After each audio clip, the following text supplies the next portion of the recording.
Ahí volvemos lamentablemente a recordar los últimos atentados terroristas que sufrió Manchester, Londres, París y Melbourne. También, justamente por esto, el Papa Francisco pidió un minuto de rezo por la paz y por eso vamos a hablar con nuestra corresponsal en Italia, Elisabetta Piqué, que ya está en línea. Elisabetta, buenos días. ¿Qué tal? Buen día, Leonora. Sí, el Papa hoy al final de la audiencia general de los miércoles recordó que mañana a las 13 en todo el mundo hay una iniciativa para rezar por la paz. En realidad es también para evocar el encuentro que hubo el 8 de junio del 2014, es decir, mañana van a ser 3 años, que el Papa convocó al Vaticano en un hecho inédito al fallecido presidente israelí Shimon Peres, Premio Nobel de la Paz, su par palestino Mahmoud Abbas, en los jardines vaticanos. Yo recuerdo haber estado en esta ceremonia increíble porque hubo plegarias de los musulmanes, nunca antes escuchados, a la sombra, ¿no?, de la cúpula de San Pedro, de judíos y también del Papa. Todos juntos plantaron un olivo de la paz y esta plegaria, bueno, el Papa está convencido, ¿no?, de la diplomacia, de la oración, que hace falta orar. Entonces, al final de la audiencia recordó este minuto de la paz, que también recuerdo la conferencia episcopal argentina, los obispos argentinos han adherido a este minuto por la paz, que mañana también, bueno, en todo el mundo, también en la Argentina, a las 13, justamente la conferencia episcopal argentina recordó cada persona, que bueno, la intención es que cada persona detenga sus actividades cotidianas y dedique un minuto a reflexionar, a rezar y a comprometerse por la paz en todo el mundo, cada uno según su propia tradición, en el lugar donde esté, solo, acompañado, en la calle, en el templo, en su casa, en familia, en la escuela, en el trabajo, en la fábrica, en el campo, en el barrio o en la universidad, dijeron los obispos argentinos. El Papa, bueno, al margen de recordar este encuentro que hubo hace 3 años en los jardines vaticanos con él, con Shimon Peres y Abbas, también dijo, bueno, en nuestro tiempo es muy urgente rezar, cristianos, judíos y musulmanes, por la paz. Es consciente, bueno, que estamos viviendo un momento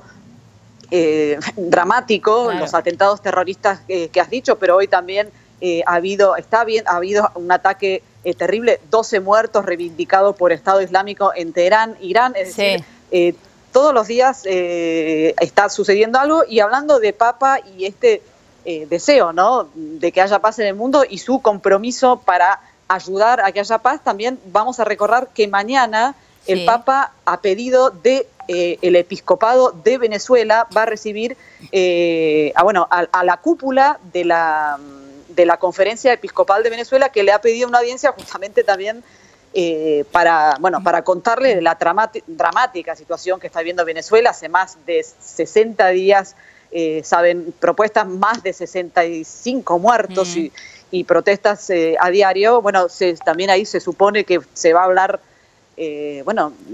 recordarán también de esta mediación que fracasó, que tuvo el Vaticano el año pasado para que hubiera un diálogo entre el gobierno de Nicolás Maduro y la oposición. Bueno, se hablará un poco de eso.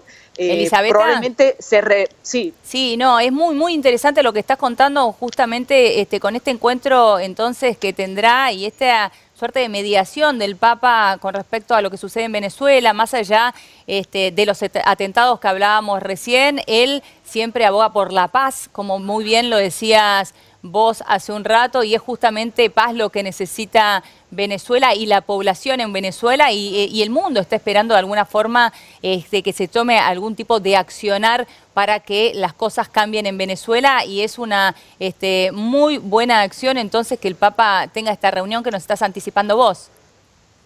Sí, mañana va a recibir a la cúpula del episcopado, como te decía. Ojo, no hay ninguna mediación del Vaticano, la hubo el año pasado y fracasó. Hace muy poco, regresando de Egipto, le preguntamos al Papa, bueno, el tema de Venezuela, si él estaría dispuesto a volver a tener un rol pacificador en Venezuela, y él dijo que sí, pero que si se dan las garantías. Claro. Vamos a recordar que también en Venezuela hubo también las partes no se comprometieron, las dos partes están muy enfrentadas. Sabemos también en este sentido el episcopado tiene una posición también muy dura contra el gobierno de Nicolás Maduro, porque dicen, bueno, no están para nada de acuerdo con esta reunión constituyente que quiere hacer Maduro, que bueno, que ya convocó para julio para cambiar la Constitución. Hace muy poco el presidente de la Conferencia Episcopal, que mañana va a ver al Papa, dijo, no necesitamos absolutamente una nueva Constitución, sino que se respete la que tenemos, y sobre todo necesitamos alimentos, comida y medicina, y por eso también se cree que uno de los argumentos va a ser mañana el tema de que se pueda abrir un canal humanitario para Venezuela. Venezuela no acepta ayuda internacional humanitaria. Bueno, tratar de ver, porque bueno, el tema es que la gente está en una gravísima crisis humanitaria, sin medicina, sin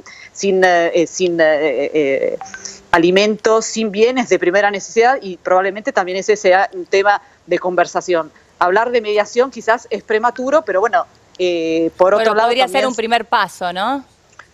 Es decir, él dijo, si se dan las condiciones, sí, pero el tema es que se den las condiciones. Claro. Como saben, la oposición, el tema del diálogo ha fracasado, la situación es más que polarizada, los obispos, y bueno, se sabe, hay una situación de cuasi dictadura en Venezuela, es decir, que también es una situación compleja. Claro. De ahí el llamado a rezar en todo el mundo, en un mundo, como bien decías, complejo. Hoy Irán, ayer París nuevamente, es decir, en Notre Dame, claro.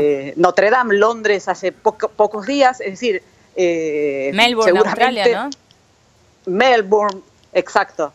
Es decir, mañana a las 13, este minuto de paz, ese granito de arena.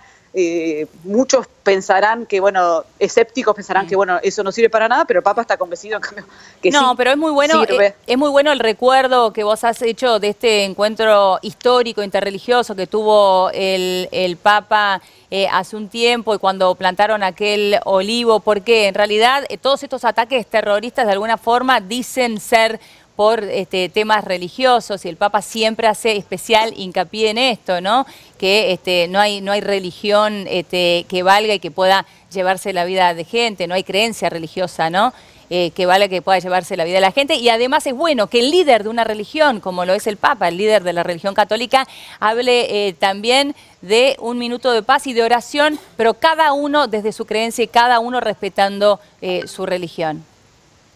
Sí, exactamente, y en este sentido, ya que estamos recordando esto, fue muy importante hace muy poco, a fines de abril, este viaje a Egipto, país de mayoría musulmana, país líder del mundo árabe, donde tuvo este abrazo en un mundo en que las imágenes valen mucho más que las palabras, con el gran imán de la Universidad de Al-Azhar, que es digamos, entre comillas, el Vaticano de los musulmanes sunitas, y repetir, somos todos hermanos y somos todos creyentes de un Dios que jamás usaría la religión para cometer actos terroristas, y reiterar el tema del abuso que algunos fundamentalistas hacen de la religión para cometer estos actos que no tienen nada que ver con la religión, exactamente. Elisabetta, hoy es día de audiencia allí en la Plaza San Pedro, en Roma. Después de todos esta ola de ataques terroristas que han sufrido en estos últimos días allí en Europa,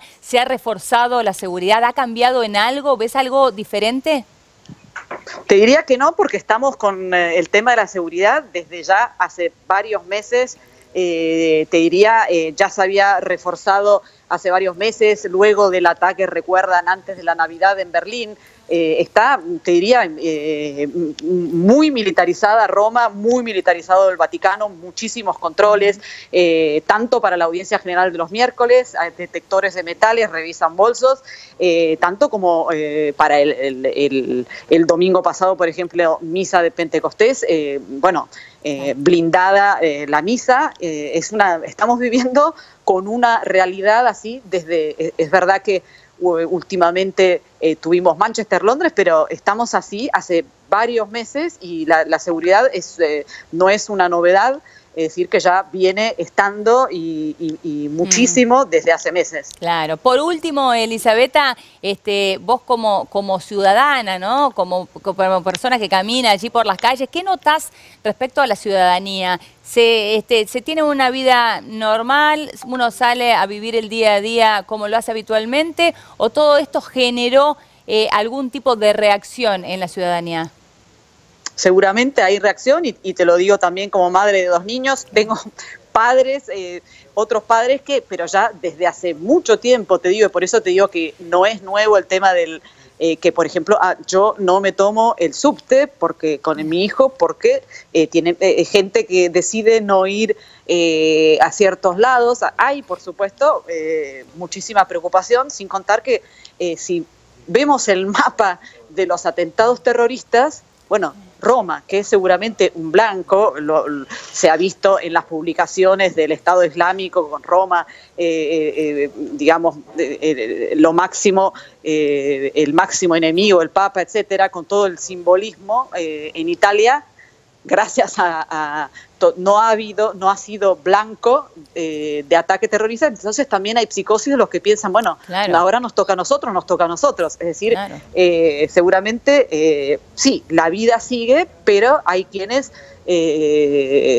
están preocupados y dejan de hacer ciertas cosas. Hay quienes son fatalistas y que siguen haciendo su vida, es más, para no darle el brazo a torcer, claro, a los terroristas, que es exactamente eso lo que pretenden, pero bueno, seguramente hay preocupación. Claro. Y sin contar que habrán visto que uno de los 3 atacantes del sábado en Londres, su madre es de Bolonia, es italiana. Sí, es decir, claro, que se radical.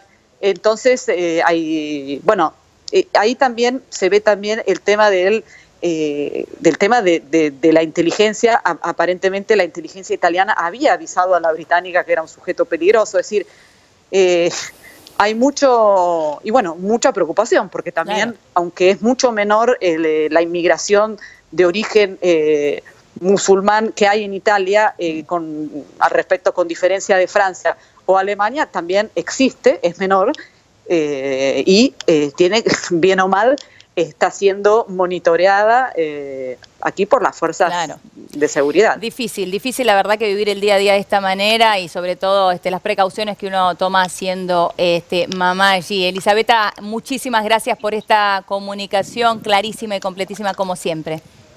Gracias a ustedes.